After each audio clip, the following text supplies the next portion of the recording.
First, biological weapons.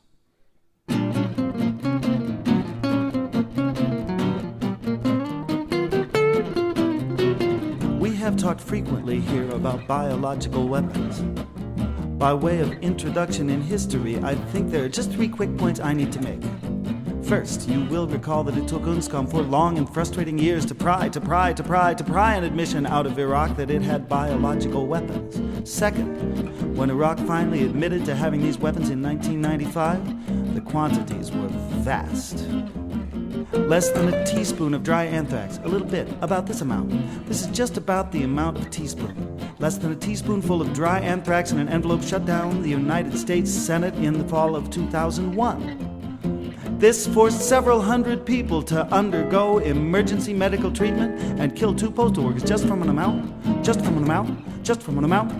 about this quantity that was inside of an envelope. Iraq declared 8,500 liters of anthrax, but UNSCOM estimates that Saddam Hussein could have produced 25,000 liters. If concentrated into this dry form, this amount would be enough to fill tens upon tens upon tens upon tens upon tens upon tens of thousands of teaspoons. And Saddam Hussein has not verifiably accounted for even 1 teaspoonful of this deadly material. And that is my 3rd point, and it is key. The Iraqis have never accounted for all of the biological weapons they admitted they had, and we know they had. They have never accounted for all the organic material used to make them, and they have not accounted for many of the weapons filled with these agents, such as there are 400 bombs.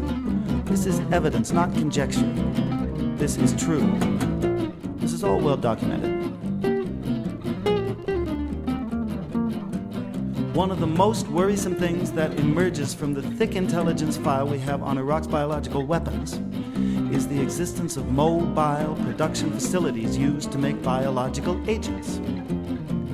Let me take you inside the intelligence file and share with you what we know from eyewitness accounts. We have first-hand descriptions of biological weapons factories on wheels and on rails and on wheels and on rails and on wheels and on rails and on wheels and rails.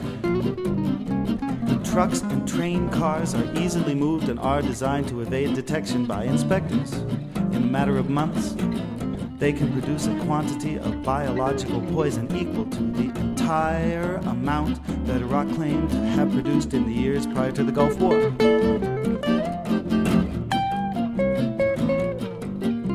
Although Iraq's mobile production program began in the mid-1990s, UN inspectors at the time only had vague hints of such a program. Confirmation came later in the year 2000.